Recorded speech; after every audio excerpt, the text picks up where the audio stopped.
Assalamualaikum warahmatullahi wabarakatuh. Apa kabar sahabat kimia? Tetap semangat dan selamat belajar.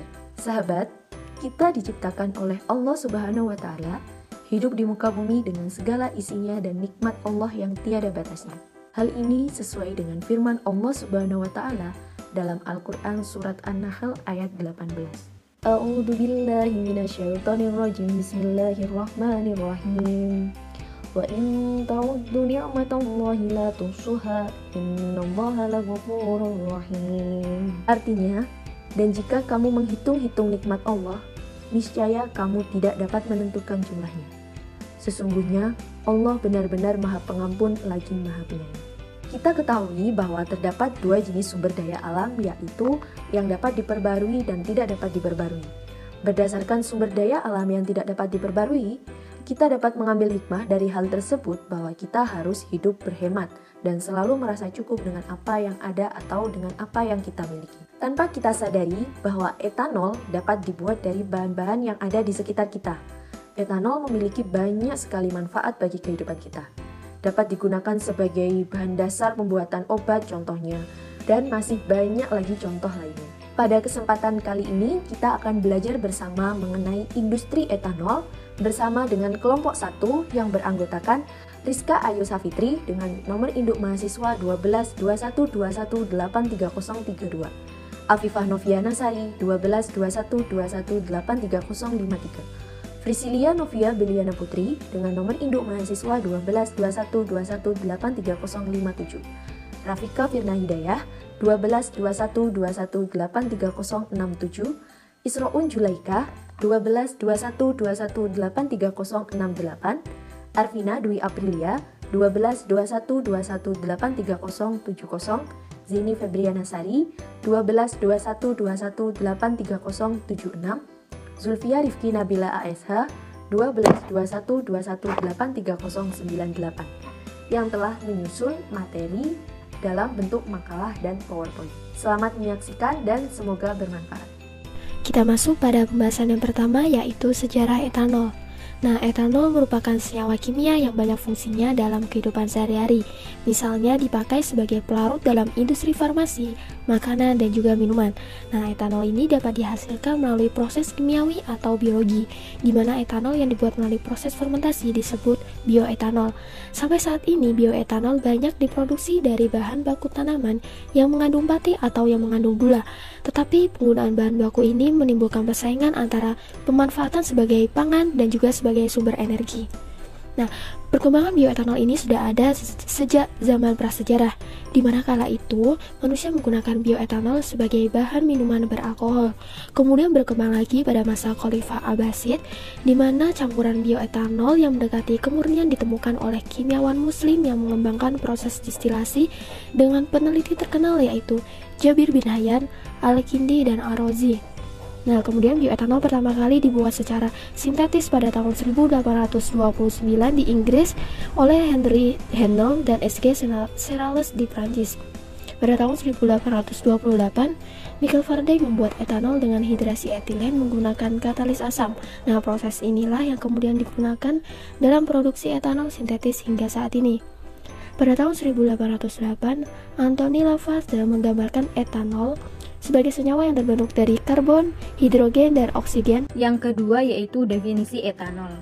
Etanol adalah sejenis cairan yang mudah menguap, mudah terbakar, tidak berwarna, dan merupakan alkohol yang paling sering digunakan dalam kehidupan sehari-hari.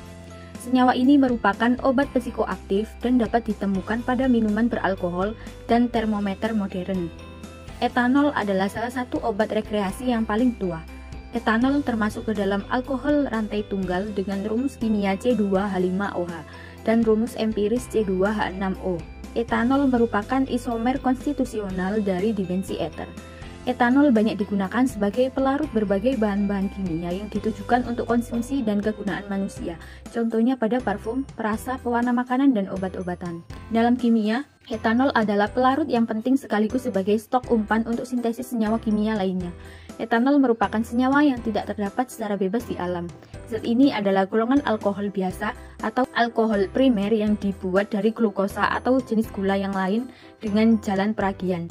Karakteristik atau sifat bahan dan produk etanol. Produksi etanol atau alkohol dengan bahan baku tanaman yang mengandung pati atau karbohidrat dilakukan melalui proses konversi karbohidrat menjadi gula atau glukosa yang dapat larut dalam air. Glukosa dapat dibuat dari pati-patian, dengan proses pembuatannya dibedakan berdasarkan zat pembantu yang dipergunakan, yaitu hidrolisa asam dan hidrolisa enzim. Dalam proses konversi karbohidrat menjadi gula atau glukosa yang dapat larut dalam air dilakukan dengan cara penambahan air dan enzim. Kemudian dilakukan proses peragian atau fermentasi gula menjadi etanol dengan cara menambahkan ragi. Etanol juga dapat diproduksi dari bahan tanaman yang mengandung selulosa. Namun, dengan adanya lignin mengakibatkan proses penggulaannya menjadi lebih sulit, sehingga pembuatan etanol dari selulosa tidak direkomendasikan. Di samping itu, etanol dapat dibuat dari berbagai bahan hasil pertanian yang terbagi dalam 3 golongan, yaitu 1. Bahan yang mengandung turunan gula, seperti molasses, gula tebu, gula bit, sari buah anggur, dan sari buah lainnya. 2. Bahan yang mengandung pati biji-bijian, seperti kentang, ubi kayu, ubi jalar, tepung sagu, jagung, biji sorghum, gandum, ganyong, garut, umbi dahlia, dan buah sukun. 3. Bahan yang mengandung selulosa, seperti kayu, daun nanas, mahkota buah nanas, ampas tebu, onggok atau limbah tapioka, batang pisang, serbuk gergaji, kayu kertas bekas, koran bekas, kardus, dan beberapa limbah pertanian lainnya. Nah, selanjutnya kita akan membahas tentang teknologi proses produksi etanol. Dapat dibagi dalam 3 tahapan, yaitu 1. Proses gelatinisasi. Bahan yang digunakan adalah ubi jalar, ubi kayu, atau jagung yang dihancurkan sampai menjadi bubur. Diperkirakan bahan ini mengandung pati 27 sampai dengan 30%. Bubur pati ditambah dengan enzim thermamil dan dipanaskan langsung sampai mencapai temperatur 130 derajat Celcius dalam kurun waktu selama 2 jam. Pemanasan pertama secara bertahap pada suhu 95 derajat Celcius. Aktivitas thermamil sangat tinggi, sehingga ragi menjadi lebih cepat aktif. Sedangkan pada pemanasan kedua secara langsung pada suhu 130 derajat Celcius dapat mengurangi aktivitas ragi karena terbentuk tripenilfuren yang bersifat racun terhadap ragi tersebut. Hasil dari proses gelatinisasi dengan 2 cara tersebut didinginkan sampai suhu 55 derajat Celcius. Ditambahkan SAN untuk proses sakkarifikasi dan difermentasikan dengan ragi Saccharomyces cerevisiae. 2. Proses fermentasi. Proses fermentasi bertujuan untuk mengubah glukosa menjadi etanol atau alkohol dengan menggunakan ragi. Hasil dari proses fermentasi yaitu alkohol dengan kadar 8 sampai dengan 10%. Apabila menggunakan bahan baku gula atau molasses, proses pembuatan etanol menjadi lebih cepat. Hasil fermentasi yang diperoleh berkualitas tinggi dan dapat membersihkan zat-zat pengotor. Karena pada umumnya, alkohol hasil fermentasi masih mengandung gas-gas seperti karbon dioksida dan aldehid yang perlu dibersihkan dengan proses pembersihan. Untuk memperoleh etanol dengan kadar 95%, maka diperlukan proses destilasi. Pada umumnya, hasil fermentasi etanol hanya akan mengandung alkohol dengan kadar 30 sampai dengan 40% saja. 3. Proses destilasi. Proses destilasi ini berperan untuk memisahkan antara alkohol dan air dengan memperhitungkan perbedaan titik didih kedua bahan tersebut, yang kemudian diembunkan kembali, sehingga diperoleh etanol atau bioetanol dengan kadar lebih dari 95%, agar dapat digunakan sebagai bahan bakar yang umum disebut dengan full base etanol. Namun, kendala yang muncul adalah sulitnya memisahkan hidrogen yang terikat dalam struktur kimia alkohol dengan cara destilasi biasa. Oleh karena itu, dilakukan pemurnian lebih lanjut dengan cara azeotropik destilasi. Berdasarkan kadar alkoholnya, etanol terbagi menjadi 3 bagian, yaitu 1. Bagian industri dengan kadar alkohol 90 sampai dengan 94%. 2. Netral dengan kadar alkohol 96 sampai dengan 99,5%. Umumnya digunakan untuk minuman keras atau bahan baku farmasi. 3. Bagian bahan bakar dengan kadar alkohol di atas 99,5%. Lanjut ke pembahasan yang nomor 4. Ada bahan baku pembuatan etanol. Etanol atau bioetanol dibuat dari biomasa yang mengandung gula, pati, atau selulosa. Etanol banyak digunakan dalam industri sebagai bahan baku industri turunan alkohol, campuran untuk minuman keras seperti sek atau gin, dan bahan baku farmasi juga kosmetika. Berdasarkan kadar alkoholnya, etanol dibagi menjadi 3 grade, yakni grade industri dengan kadar 90-94% alkohol, netral dengan kadar alkohol 96-99,5%, dan grade yang digunakan sebagai bahan bakar, yakni menggunakan kadar alkohol di atas 99,5% sampai dengan 100%. Berdasarkan bahan bakunya, etanol dibagi menjadi 4 generasi, yakni bioetanol generasi 1, bioetanol generasi 2, bioetanol generasi 3, dan bioetanol generasi 4. Di pembahasan yang pertama, yakni bioetanol generasi 1. Bioetanol generasi 1 merujuk pada etanol yang terbuat dari gula atau pati. Bahan baku untuk produksinya sendiri bisa didapatkan dari berbagai tanaman, baik secara langsung menghasilkan gula sederhana atau tanaman yang menghasilkan pati. Nah, di bioetanol generasi 1 ini umumnya menggunakan bahan baku tetes atau pati ubi kayu. Bahan-bahan tersebut masih banyak diperlukan untuk mencukupi kebutuhan pangan atau industri pangan, sehingga terjadi persaingan antara penggunaan untuk bahan pangan dan penggunaan untuk energi. Persaingan inilah yang mendorong munculnya upaya bahan baku alternatif yang tidak berkompetisi dengan kebutuhan pangan.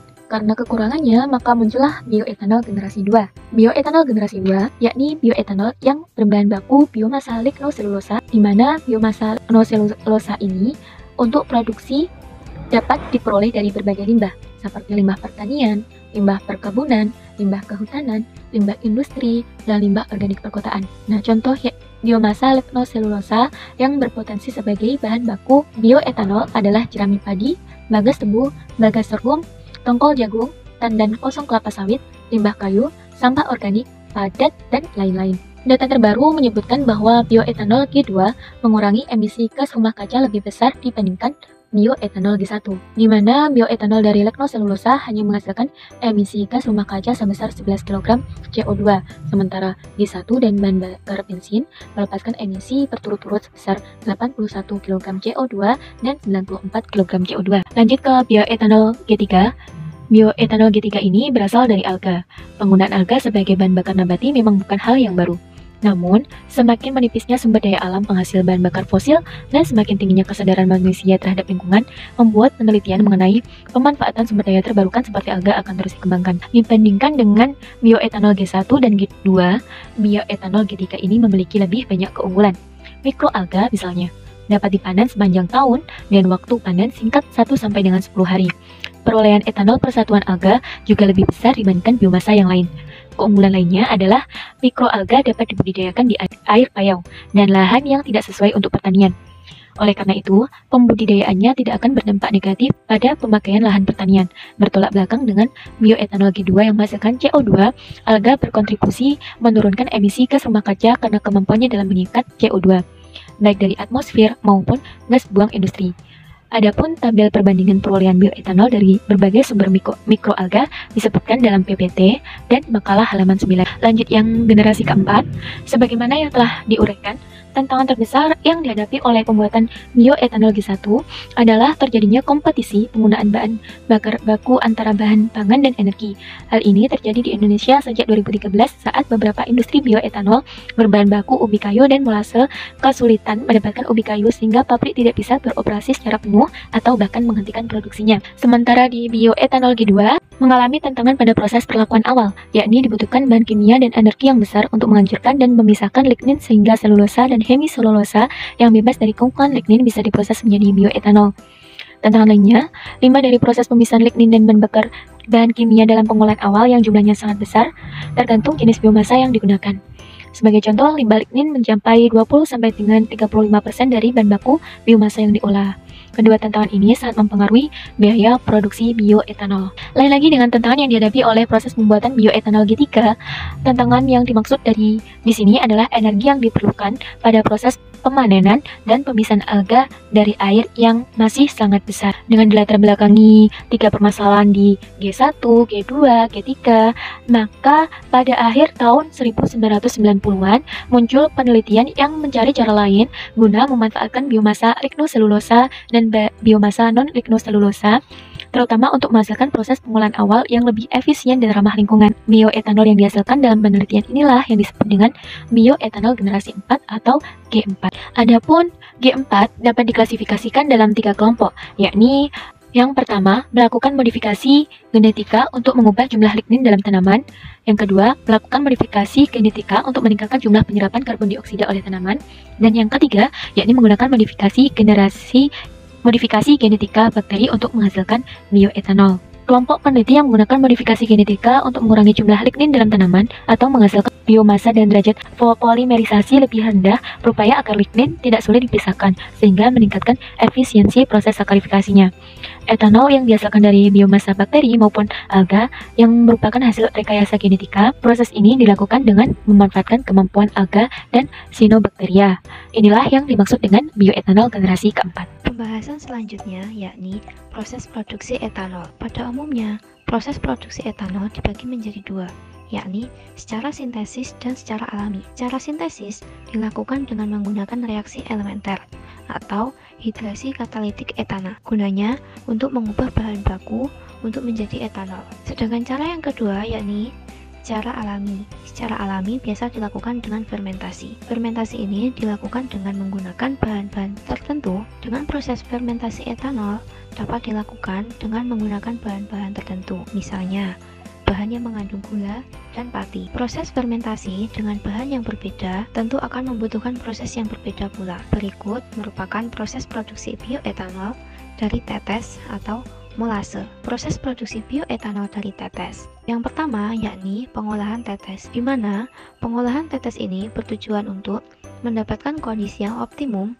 untuk pertumbuhan ragi dan untuk proses selanjutnya. Proses yang kedua yakni penimbangan tetes. Menimbang tetes yang dipompa dari gudang penyimpan untuk setiap hari. Proses penimbangan ini berarti tetes dari gudang penyimpan itu harus ditimbang pada setiap harinya. Kemudian proses pencampuran tetes. Proses ini menggunakan tangki pencampur tetes dengan kapasitas tertentu yang dilakukan pancaran uap air panas. Ini berfungsi sebagai pengaduk dan pemanas tetes. Selanjutnya, yakni proses pengendapan. Proses pengendapan ini menggunakan tangki yang dilengkapi dengan pipa dekanter. Kemudian, ada proses separator. Untuk efisiensi bahan baku berupa tetes, agar bahan baku dapat dipakai semaksimal mungkin tanpa harus membuang sebagian yang tersisa. Jadi, fungsi dari proses separator ini yaitu untuk efisiensi dari bahan baku yang berupa tetes. Kemudian, ada tahap pembiakan ragi. Tahap pembiakan ragi menggunakan tangki prefermentor yang dilengkapi dengan pipa aliran udara dan pipa aliran air pendingin pada bagian luar dinding tangki. Tahap ini bertujuan untuk mengembangbiakan ragi jenis Saccharomyces cerevisiae dengan menggunakan media tetes. Tahap selanjutnya yakni tahap fermentasi. Tahap ini menggunakan tangki fermentor dengan dilengkapi pipa aliran udara dan pipa aliran air pendingin yang berasal dari air sungai untuk menjaga suhu fermentasi pada suhu 30 derajat Celcius hingga 320 derajat Celcius. Tahap fermentasi bertujuan untuk mendapatkan alkohol dengan kadar 8,5 hingga 9% atau lebih. Yang terakhir yakni tahap destilasi. Tahap ini untuk memisahkan etanol dari campuran etanol air untuk larutan yang terdiri dari komponen-komponen yang berbeda suhu didihnya. Destilasi merupakan cara yang paling mudah dioperasikan dan juga merupakan cara pemisahan yang secara thermal adalah efisien. Selanjutnya yakni ada proses fermentasi bahan yang mengandung pati. Prosesnya ada 4. Yang pertama ada proses gelatinisasi. Proses ini dengan memakai bahan baku ubi kayu, ubi jalar atau jagung yang dihancurkan dan dicampur dengan air sehingga menjadi bubur yang diperkirakan mengandung pati sebesar 27% hingga 30%. Proses selanjutnya ada proses sakkarifikasi. Proses ini dengan pemecahan gula kompleks menjadi gula sederhana yang dilakukan pada sebuah tabung pada rangkaian peralatan untuk produksi bioetanol. Kemudian, proses yang ketiga adalah proses fermentasi. Proses ini berjalan pada beberapa jam setelah semua bahan dimasukkan ke dalam fermentor. Dan yang terakhir adalah proses destilasi dan dehidrasi. Setelah difermentasi, masukkan cairan fermentasi ke dalam evaporator atau boiler. Kemudian, panaskan evaporator dan suhunya dipertahankan antara 79 derajat Celcius hingga 81 derajat Celcius. Pada suhu ini, etanol sudah menguap, tetapi air tidak menguap. Uap etanol dialirkan ke destilator. Bioetanol akan keluar dari pipa pengeluaran destilator. Selanjutnya kita akan membahas mengenai kegunaan bioetanol. Berdasarkan literatur, bioetanol mempunyai beberapa fungsi. Yang pertama yaitu menurut Preseden 1902, kegunaan etanol yaitu sebagai digunakan dalam minuman keras. Kedua, sebagai pelarut dan reagensia dalam laboratorium dan industri. Ketiga, sebagai bahan bakar. Selanjutnya yaitu menurut Austin 1984, kegunaan etanol adalah sebagai bahan industri kimia, sebagai bahan kecantikan dan kedokteran, sebagai pelarut dan untuk sintesis senyawa kimia, sebagai bahan baku untuk membuat ratusan senyawa kimia lainnya. Yang ketiga yaitu menurut Ohlik 1998, kegunaan etanol adalah sebagai pelarut dalam pembuatan cat dan bahan-bahan kosmetik. Kedua yaitu diberdayakan di dalam perdagangan domestik sebagai bahan bakar. Bioetanol sendiri digunakan sebagai bahan bakar energi alternatif sebagai pengganti minyak bumi. Kebutuhan minyak bumi yang semakin meningkat dan cadangan minyak bumi semakin menipis, maka diperlukan bahan energi alternatif untuk mengatasi masalah tersebut. Banyak keuntungan dalam penggunaan bioetanol sebagai bahan bakar alternatif pengganti minyak bumi, karena faktor utama yang menjadi pertimbangan adalah substrat produksi bioetanol yang merupakan sumber energi terbarukan berupa premium mix E10 sampai E20 yang mempunyai kadar oktan lebih tinggi dibandingkan dengan premium murni. Penggunaan bahan bakar etanol tidak memberikan tambahan karbon dioksida pada lingkungan karena CO2 yang dihasilkan dari pembakaran etanol diserap kembali oleh tumbuhan dengan bantuan sinar matahari digunakan dalam proses sintesis. Limbah industri bioetanol. Limbah merupakan buangan yang berasal dari aktivitas industri, rumah tangga, pasar, dan perkantoran yang tidak ada nilai ekonomis yang berarti. Limbah dapat berupa limbah padat, limbah cair, dan limbah gas. Limbah industri berasal dari hasil samping proses industri yang dapat membahayakan bagi lingkungan hidup dan manusia apabila dibuang dengan langsung tanpa ada pengolahan yang tepat. Selain diolah, limbah juga dapat didaur ulang menjadi produk lain. Pemanfaatan daur ulang limbah bertujuan untuk mengurangi jumlah limbah yang berpotensi mencemari lingkungan, mengurangi bahan baku yang baru, mengurangi penggunaan energi dan sumber daya alam, mengurangi polusi, mengurangi kerusakan alam, dan lain-lain. Sehingga dalam pemanfaatan limbah merupakan salah satu upaya pencegahan limbah yang berkaitan dengan green chemistry. Bioetanol dalam pembuatannya menghasilkan limbah.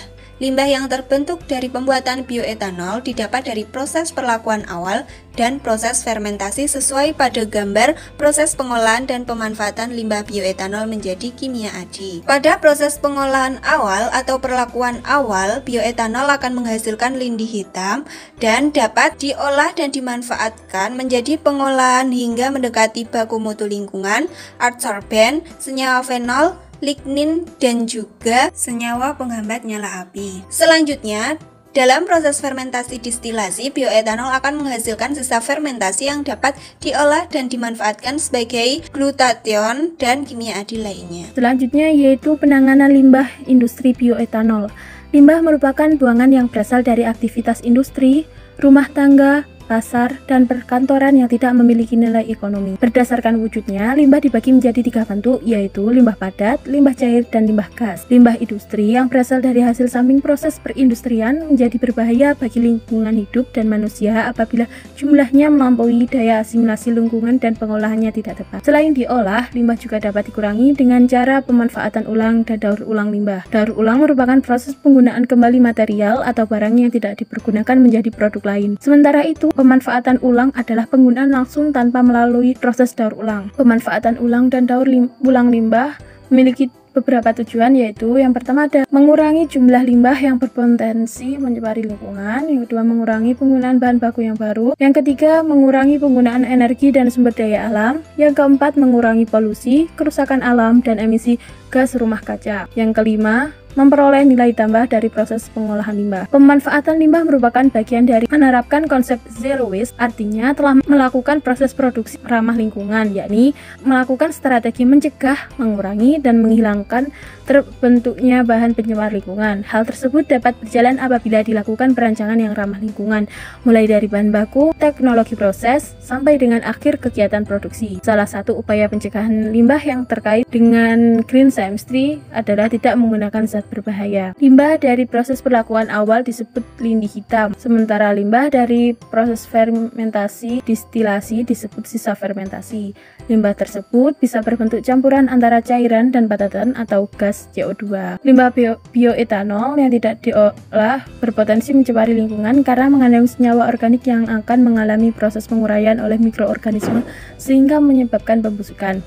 Oleh karena itu, cara pengolahan limbah bioetanol perlu untuk diketahui. Selain itu, potensi pemanfaatan limbah bioetanol untuk dijadikan kimia pun penting untuk dikaji. Yang pertama yaitu limbah proses bioetanol.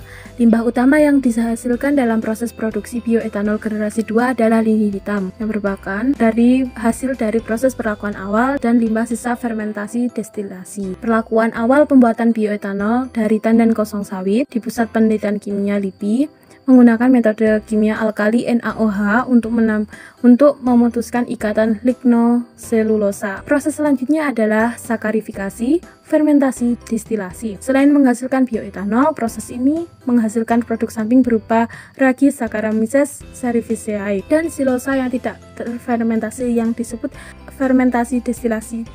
Masalah pengolahan limbah bioetanol, baik pengolahan maupun pemanfaatan, perlu mendapatkan perhatian yang serius guna mengantisipasi masalah limbah bioetanol pada masa mendatang. Karena pengolahan limbah yang kurang tepat dapat menelan biaya yang tidak sedikit dan dapat merusak alam. Oleh karena itu, limbah bioetanol wajib diolah untuk menjaga nilai lingkungan. Dari aspek ekonomi, pengolahan limbah bioetanol akan mengeluarkan biaya. Namun, limbah tersebut dapat dimanfaatkan menjadi kimia adi seperti adsorben, lignin murni, fenol, flame, retardant, dan glutation sehingga mendatangkan nilai tambah. Hal ini disebut dalam nilai ekonomi. Yang kedua ada proses pengolahan dan pemanfaatan limbah lindi hitam. Yang pertama pengolahan lindi hitam. Lindi hitam yang mengandung campuran komponen organik dengan struktur dan susunan yang sangat kompleks. Warna hitam mengindikasikan terlarutnya senyawa yang memiliki gugus kromofor dan ausokrom yang terdapat pada lignin. Polimer lignin yang terdiri dari unit fenilpropana yaitu p-kumaril alkohol, coniferil alkohol, dan sinambil alkohol. Lindi hitam mengandung komponen organik yang sangat tinggi sehingga dapat mengganggu organisme perairan seperti ikan maupun plankton jika langsung dibuang ke perairan. Cara pengolahan lindi hitam yang pertama ada koagulasi flokulasi, advanced oxidation process, adsorpsi, metode biologi, dan integrasi pengolahan limbah. Selanjutnya adsorben. Teknik adsorpsi menggunakan adsorben untuk menyerap partikel polutan yang ada di dalam limbah. Beberapa adsorben yang banyak digunakan untuk pengolahan limbah adalah karbon aktif, gel silika, zeolit, dan clay mineral. Adsorben merupakan media yang sangat efektif dalam menyerap zat terlalut berupa zat organik dan anorganik dalam air. Permukaan adsorben bersifat nonpolar. Yang selanjutnya perolehan lignin. Kandungan pada lindi hitam sebagian besar yaitu lignin sebesar 37,5% dan hasil proses produksi bioetanol G2 sebesar 55%. Level kemurnian lignin berbeda-beda tergantung tingkat pemanfaatnya. Lignin dihasilkan dari proses delignifikasi pada proses bioetanol lignoselulosa. Dalam memperoleh lignin ada tantangan yang dihadapi yakni lignin tersebut mengandung selulosa, hemiselulosa, dan senyawa anorganik sebagai kontaminan. Yang selanjutnya yaitu perolehan senyawa fenol. Perolehan senyawa fenol terdapat dua proses, yaitu proses hidrotermal likuifaksi dan proses pirolisis. Selanjutnya, flame retardant. Flame retardant merupakan karakteristik senyawa yang dapat menghambat dan menghentikan penyebaran api. Penambahan senyawa yang memiliki kemampuan flame retardant dalam material polimer dapat menurunkan flammability material tersebut yang dapat menguntungkan dalam segi ekonomi maupun lingkungan dan keselamatan. Yang ketiga ada proses pengolahan dan pemanfaatan limbah senyawa fermentasi. Dalam proses fermentasi akan dihasilkan bioetanol.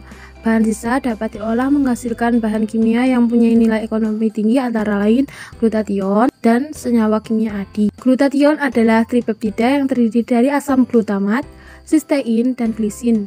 Digunakan sebagai zat antioksidan yang dapat diaplikasikan di berbagai bidang seperti farmasi, kecantikan, bahan pangan, dan lainnya.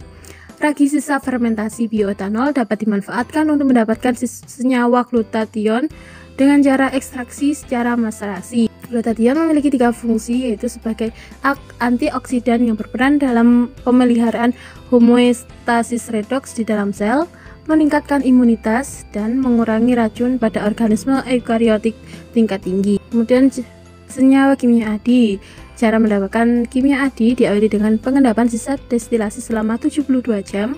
Air pada lapisan atas dipisahkan dari lumpur yang ada di lapisan bawah. Lumpur diproses secara hidrotermal likuifaksi menggunakan reaktor autoklaf. Proses hidrotermal likuifasi limbah destilasi menghasilkan produk padat bioka, produk cair, dan gas. Nilai kalor pada liquid produk sangat rendah. Hal ini menunjukkan bahwa tar atau hasil produk tidak bisa digunakan sebagai bahan bakar cair, tetapi bahan kimia yang dikandung dapat menjadi senyawa kimia adi yang dapat bermanfaat.